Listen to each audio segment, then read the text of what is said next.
Hello students, how are you? I hope all of you will be fine. और जैसा कि आप जानते हो कि आपको हम रेगुलर अपने चैनल प्रयागराज पाठशाला में तमाम जो इंग्लिश से संबंधित क्वेश्चंस हैं, आपके वर्ड पावर, ग्रामर, इन सब की वीडियोस और क्लासेस आपको फ्री ऑफ कास्ट प्रोवाइड किया जा रहा है। इसीलिए आप इस वीडियो को शुरू से अंत तक देखें और अगर आपको पसंद आए तो इसे लाइक करें, शेयर करें और सब्सक्राइब करें। लेकिन ये जरूरी है कि आप शुरू से अंत तक हमारी वीडियो देखें और हमें पूरी आशा है कि हमारी हर वीडियो, हमारा हर सेशन आपके एग्जाम के लिए और इंग्लिश के आपके ज्ञान के लिए पूरी तरह से सहयोगी होगा। आपको बता दूं कि यहां जो कुछ भी आपको पढ़ाया जा रहा है वो ऐसा नहीं है कि बस आया और पढ़ा दिया। ये पिछले 25 साल से जो हजारों लाखों बच्चे सिलेक्शन पा चुके हैं हमारी क्लासेस से, उन सब का निचोड़ आपको पढ़ाया जाता है। तो इसलिए ये जो क्लास है वो आपके लिए बहुत यूजफुल है। तो आप लोग रेगुलर क्लास देखें और साथ में आप इसे सब्सक्राइब भी करें, शेयर भी करें, ताकि हम लोगों को एक मोटिवेशन मिलता है। क्योंकि आप लोगों के लिए डेली 18 घंटे हम लोग काम करते हैं, फेसबुक पे वीडियो बनाई जाती है, एडिटिंग की जाती है। तो अगर आप चाहते हैं कि ये काम कंटिन्यू हम लोग करते रहें तो आप लोग भारी से भारी संख्या में इसे सब्सक्राइब करें, आप शेयर करें और लाइक करें। चले, आज जो हमने क्वेश्चंस यहां लाए हुए हैं वो SSC, bank, defence, Delhi police, उन सब को कंपाइल करके हम आपके सामने क्वेश्चन ला रहे हैं। अब देखें, शुरू के जो है क्वेश्चंस, इसमें आपको इंटरेक्ट पार्ट पता करना है। आपके एग्जाम में ये अलग अलग ढंग से पूछे गए हैं, उसको हमने इस ढंग में ला दिया है। देखिए, just outside my house are a playground. देखिए, कोई जरूरी नहीं होता है कि जो सब्जेक्ट है वो वाक्य पहले ही आए। कभी कभी होता क्या है कि आपका एडवर्बियल फ्रेज वाक्य के शुरू में आ जाता है। अब देखिए, just outside my house are a playground, वास्तव में होना क्या चाहिए कि a playground is just outside my house, लेकिन ये जो लिखने का तरीका है गलत नहीं है। जैसे a lion was in the forest, आप इसे ऐसे भी लिख सकते हैं, in the forest was a lion. ये लिखने का तरीका है, इसको हम बोलते हैं एडवर्ब सेंटेंसेस। एडवर्ब सेंटेंसेस में होता क्या है कि सब्जेक्ट पार्ट बाद में लिख दिया जाता है और जो प्रेडिकेट पार्ट का एडवर्बियल फ्रेज है या जो ऑब्जेक्ट पार्ट है शुरू में आ जाता है। नाइस बॉय इज ही, ऐसा भी लिखा जाता है, ही इज नाइस बॉय। तो फिलहाल आप देखें, ये सब्जेक्ट नहीं है, वास्तव में सब्जेक्ट प्लेग्राउंड है। जब ये सिंगुलर है तो वर्ब भी सिंगुलर होगा, आर नहीं होगा, यहां पे इज होगा। So the correct answer will be just outside my house is a playground. वास्तव में इसका एडवर्ब सेंटेंस है कि a playground is just outside my house for school boys, वो सब तो सही है, एंड गर्ल्स। इसलिए जो गलती है वो बी पार्ट में है। अब अगला देखें, he can be a basketball since he is very tall। वह बास्केटबॉल हो सकता है क्योंकि वह बहुत लंबा है। तो ध्यान दें, ये जो कैन भी है ये क्षमता बताता है, लेकिन यहां क्षमता वाली चीज नहीं है, बल्कि एक संभावना है कि वो एक बास्केटबॉल हो सकता है, बास्केटबॉल प्लेयर हो सकता है क्योंकि वो टॉल है। तो जब संभावना है तो कैन भी नहीं होगा, यहां पे हो जाएगा मे बी। अब देखिए तो यहां पे गलती है ए पार्ट में। अब आगे देखें, अब इससे मतलब नहीं है। तीन चीजें होती हैं आपका हु, हुम और हुज। ये हम आपको रिलेटिव प्रोनाउन में पढ़ाएंगे, उस वीडियो में आपको देंगे। देखिए चाहे वो ग्रामर हो, चाहे वर्ड पावर हो या कुछ भी हो, कुछ भी आपका छूटने नहीं जा रहा है। जब सब्जेक्ट का भाव हो, वर्ग के तुरंत पहले लिखा हो, तो हु होता है। जैसे हु टॉट यू, तुम्हें कौन पढ़ाता था। लेकिन ध्यान देने वाली बात है, अगर ऑब्जेक्ट के रूप में हु आ रहा है, अगर इंट्रोगेटिव है तो डू डज डिड लगेगा, अगर पॉजिटिव फॉर्म में तो नहीं लगेगा। जैसे whom do you teach, और अगर क्वेश्चन मार्क न हो तो whom you teach। ऐसे में अगर तुरंत कोई सब्जेक्ट आ रहा है तो यहां ये ऑब्जेक्ट फॉर्म में होगा। कहने का मतलब यू टीच whom, तुम पढ़ाते हो किसे, तो ये ऑब्जेक्ट फॉर्म में होगा। हुज में तो कोई दिक्कत नहीं, जहां पॉजेसिव भाव आए। हुज इज दिस बुक, यह किताब किसकी है, या हुज इज दिस बुक, कोई दिक्कत नहीं। अब वहां देखने वाली बात है यहां देखने वाली बात है कि सब्जेक्ट आया हुआ है। हुज कोई सेंस देगा नहीं, तो जब यहां सब्जेक्ट आया हुआ है तो यह ऑब्जेक्ट होगा। तो यहां पे हो जाएगा क्या, यहां हो जाएगा whom do you think, तुम किसे समझते हो कि किसे मैं कल मिला था, मैं मिला था। यहां who do you think नहीं होगा, whom do you think होगा। अगर दूसरे क्लॉज का सब्जेक्ट आए तो मोटे तौर पे समझो whom होगा। अगर सीधे सीधे केवल वर्ब आता है तो who होगा, क्योंकि who सब्जेक्ट का काम करता है, whom ऑब्जेक्ट का काम करता है। आगे देखें, इट इज नॉट एडवाइजेबल, ये आपके लिए सलाहनीय नहीं है, सलाह देने वाली चीज नहीं है। भारी सामान लेना आपको नाउन में पढ़ाया गया है कि अनकाउंटेबल नाउन माने जाते हैं। Luggage, baggage, package, scenery, machinery, stationery, इनका प्लूरल नहीं होता है। तो हैवी लगेजेस नहीं होगा, आपका हो जाएगा हैवी लगेज। हैवी लगेजेस नहीं होगा, आपका हो जाएगा हैवी लगेज। तो बी पोर्शन में गलती है। आगे देखें, a bird in tree is worth two in the bush. बहुत ही एक फेमस मुहावरा है, हाथ में एक चिड़िया कहीं ज्यादा कीमत की होती है आपकी झाड़ी में फंसी कई चिड़ियों की अपेक्षा। भाई जो चिड़िया आपके हाथ में उसी की वैल्यू क्योंकि वो आपके पास है। झाड़ी में फंसी है, आप जब तक जाओगे उड़ जाएगी। तो यहां पे अ बर्ड इन ट्री थोड़ी बोला जाता है, बोला जाता है अ bird in hand. A bird in hand is worth, वो ज्यादा मूल्यवान होती है, वर्थ माने मूल्यवान, बुश में फंसी, झाड़ी में फंसी दो चिड़िया की अपेक्षा।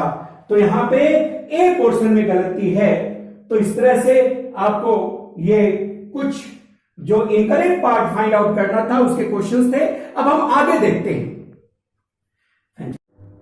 देखिए ये क्वेश्चंस आपके फिलर्स के हैं जो कि हर एग्जाम में पूछे गए हैं, उनको हम एक जगह लाए हैं।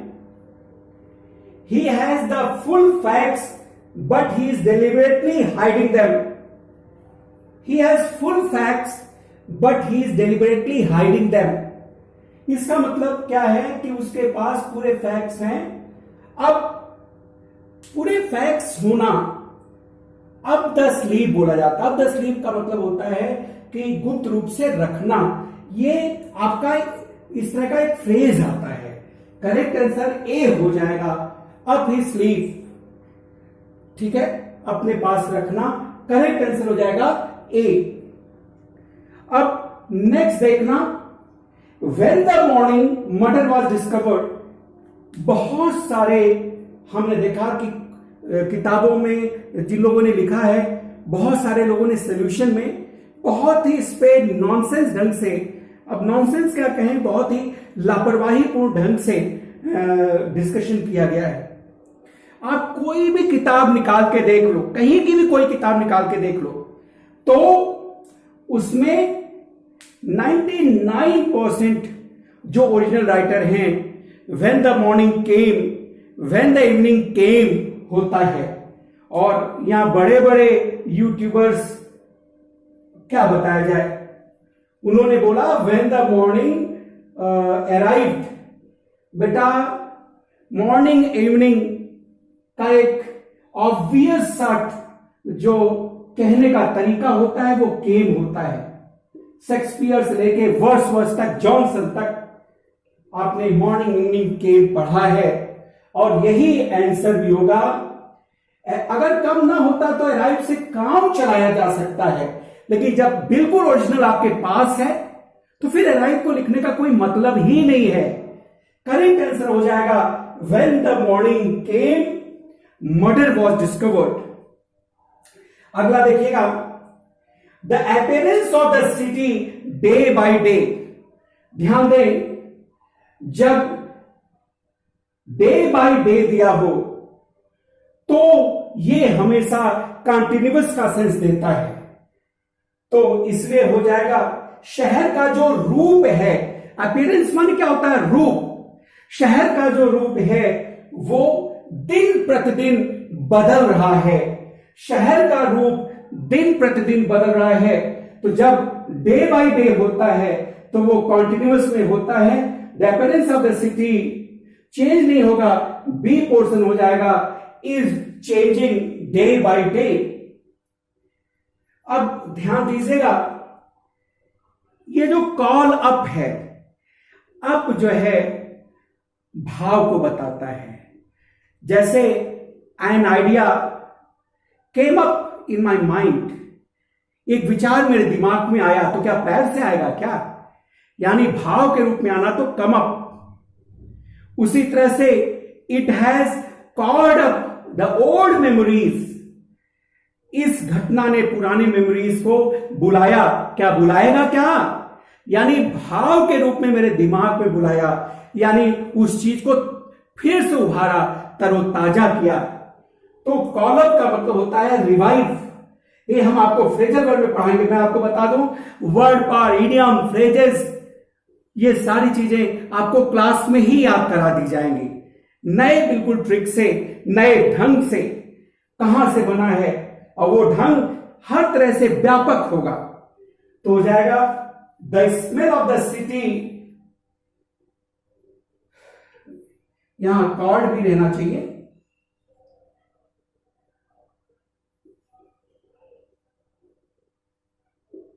तो कॉर्ड के बाद हो जाएगा B portion, called up. Call up माने होता है रिवाइव करना, फिर से तरोताजा कर देना। The police fired on the mob, mob माने क्रुद्ध भीड़ होता है। The police fired on the mob, भीड़ ने क्रुद्ध भीड़ पर फायर किया जब वो टर्न्ड वायलेंट माने हो गया, हिंसक हो गए। नॉइजी, जब वो शोरगुल करने लगे, गाली देने लगे। फिजल आउट का मतलब होता है धीरे धीरे पीछे हटना, धीरे धीरे समाप्त होना। देखो फिजल माने धीरे धीरे समाप्त होना, जैसे कि बरसात आपकी फिजल्ड आउट होती है, जैसे हो रही है फिर धीरे धीरे कम होते होते खत्म हो जाती है, वो फिजल आउट होता है। तो ये बताओ, अगर पुलिस शोरगुल करने लग रहे हैं, पुलिस गाली देने लग रहे हैं, तो सॉरी भीड़ गाली देने लगेगी या शोरगुल करने लगेगी तो पुलिस फायरिंग करेगी क्या? हाँ, जब हिंसक हो जाएंगे, गोली चलाने लगे, पत्थर चलाने लगे, जलाने लगे लोगों का मकान, तब पुलिस फायरिंग करेगी ना। तो ये कॉमन सेंस का क्वेश्चन है। तो व्हेन दे टर्न्ड वायलेंट, जब वो हिंसक हो गए, तो जब हिंसक होंगे तभी गोली चलाएगी, और गाली देने पे या शोरगुल करने पर भीड़ के गोली नहीं चलाएगी।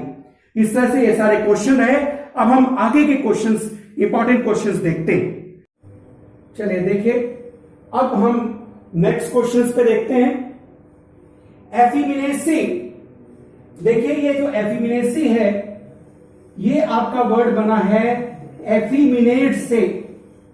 एफिमिनेट माने होता है वुमनली, औरत जैसा। ये आपका एडजेक्टिव है, ये नाउन है। तो औरत जैसा होने का क्या हो जाएगा, इसका अपोजिट हो जाएगा मैनलीनेस। करेक्ट आंसर हो जाएगा सी। बुलिशनेस माने तो असभ्य होता है। अट्रैक्टिवनेस आप जानते हो, आकर्षण, अगली, बदसूरत। प्लेसिड माने शांत होता है। मैंने आपको वोकैब में पढ़ाया है कि प्लैक और पैक ये रूट वर्ड हैं, इसी से तो बना है प्लैकेट, इसी से तो बना है प्लैकेबल, जिसे शांत किया जा सके। प्लैकेट शांत करना, इसी का उल्टा हो जाता है इम्प्लैकेबल, जिसको शांत नहीं किया जा सकता। पैक से ही तो बना है पेशिफाई, शांत करना। तो देखिएगा ये रूट वर्ड हैं, इन्हीं से ये वर्ड बना है। प्लेसिड शांत एडजेक्टिव है। तो शांत का उल्टा क्या होगा, स्टॉर्मी, तूफानी। जैसे प्लेसिड वाटर होता है तो इसका एंटोनिम हो जाएगा स्टॉर्मी, तूफानी। डल आप जानते हैं, नीरस, मूविंग पता है, अर्जेंट पता है। अच्छा ध्यान दीजिएगा, जब कोई एटमॉस्फियर शांत रहता है, कोई माहौल शांत रहता है, तो उसके लिए जो वर्ड होता है वो होता है सीरीन। जैसे सीरीन एटमॉस्फियर, बिल्कुल शांत माहौल, ठीक है। प्लेसिड वाटर होता है, जो शांत पानी होता है वो आपका प्लेसिड वाटर होता है। सीरीन एटमॉस्फियर होता है शांत माहौल। तो आपको वर्ड्स जानने हैं। वैसिलेशन, ये जो वैसिलेशन है ये बना है वैसिलेट से। ये जो वैसिलेशन है ये आपका वैसिलेट से बना है। वैसिलेट का मतलब क्या होता है, वैवर, हिलना डुलना। तो जो हिलना डुलना है तो उसी से तो वैसिलेशन बना है। तो वैसिलेशन माने होता है अस्थिरता। जैसे his mind always wavers, his mind always vacillates. तो इसका एंटोनिम क्या होगा, स्थिरता, स्टेट फास्टनेस। कहते हैं ना, we must have steadfast mind, हमें स्थिर दिमाग रखना चाहिए फॉर आवर स्टडीज। रिमोर्स माने होता है रिपेंटिव, पश्चातापी या दुखी। रिलीफ आपको पता है, रिलीफ माने राहत होता है। रिलीफ माने आपका राहत होता है। और नेक्स्ट वर्ड है इनोक्यूलेशन, इसका मतलब होता है बेटा टीकाकरण। अब देखिए सिनोनिम पता करना है, पेरूज, इसी से तो बना है पेरूजल। अक्सर जब कोई फाइल भेजी जाती है, ऊपर के अधिकारी को जब फाइल भेजी जाती है तो कहते हैं ना, नीचे का ऑफिसर कहता है कि I am sending this file for your kind perusal. इसी पेरूज से ही पेरूजल बना है। तो आपके पढ़ने के लिए, ये जैसे आप किताबें बच्चा पढ़ रहा है वो पेरूजल नहीं होता है। इसीलिए कभी कभी जो पेरूज है इसका एक वर्ड एग्जामिन भी हो जाता है।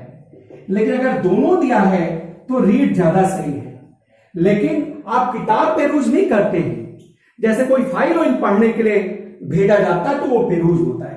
तो पेरूज माने पढ़ना हो गया। रिड्यूस आप जानते हैं, रिड्यूस कम होना, आर्ग्यू बहस करना, फॉलो सब पता आपको। बोर्ड बड़ा अच्छा वर्ड है। देखिए बोर्ड एक ऐसा वर्ड है जिसका कई जगह यूज होता है। एक तो बोर्ड जिसपे हम आपको पढ़ा रहे हैं, ब्लैक बोर्ड, व्हाइट बोर्ड। एक बोर्ड माने चढ़ना भी होता है। जैसे he boarded the train, he boarded the bus. अच्छा ध्यान देना, एक वर्ड होता है आपका बोर्ड, चढ़ना, और इसका उल्टा होता है एलाइट, उतरना। और इन दोनों के साथ कोई प्रपोजिशन नहीं आता है। कई बार फिलर्स में आए हैं, बोर्ड माने चढ़ना और एलाइट माने उतरना। तो बोर्ड माने चढ़ना भी होता है, लेकिन बोर्ड माने भोजन भी होता है। कहते ना board and lodging, boarding and lodging, यानी ठहरना भी होगा और आपका उसमें भोजन भी शामिल होगा। कहते ना बोर्डिंग एंड लॉजिंग का चार्ज इतना है, यानी भोजन और ठहरने का चार्ज इतना है। तो बोर्ड माने क्या हो गया, फूड, और लॉजिंग माने तो ठहरना होता है। तो इसका करेक्ट आंसर बी हो जाएगा, फूड। स्पूम, स्पूम क्या होता है, जो झाग होती है, विशेषकर जो मुंह से निकलती है वो स्पूम होता है। और फोम माने भी झाग होता है, लेकिन थोड़ा फर्क है। स्पूम जो है जैसे आपका घोड़े वगैरह के मुंह से निकलता है। ये फोम क्या होता है, जैसे जब खूब गंदा पानी, बरसात का पानी एक जगह तेजी से कहीं अचानक बहता है और अचानक वो प्रेशर डालते हुए बहता है, तो वहां जो झाग निकलती है वो फोम होता है। पॉइजन आपको पता है, स्पिट, थूकना, लावा, लावा जो ज्वालामुखी का लावा होता है। अब देखिए मिस स्पेल्ड है, डिफ्यूज से डिफ्यूजन बना है। डिफ्यूज माने क्या होता है, जैसे बम को डिफ्यूज कर दिया जाता है, उसको आप जो है जब डिफ्यूज कर देते हैं तो डिफ्यूजन होता है। तो करेक्ट आंसर ये होगा डी आई। कई बार वर्ड आए हैं, D I double F U S I O N, diffuse से बना है। सर्कमलोक्यूशन, सर्कमलोक्यूशन माने होता है घुमा फिरा के बात करना। तो सर्कमलोक्यूशन इसका भी ये हो जाएगा, CIRCUMLOCUTION। इस तरह से बेटा मैं आपके लिए ग्रामर, वोकैब और पिछले साल के अलग अलग एग्जाम के क्वेश्चंस ले आऊंगा और आपका कोई भी पॉइंट नहीं छूटेगा। बस इतना जरूर आप करो, एक एक बच्चे कम से कम 10-10 बच्चों के साथ इसको शेयर करो, और शेयर ही ना करो, अपने सामने उनसे इसको सब्सक्राइब भी कराओ, ताकि हम मोटिवेट होते रहें और आपके साथ लगातार काम होता रहे। Thanks a lot.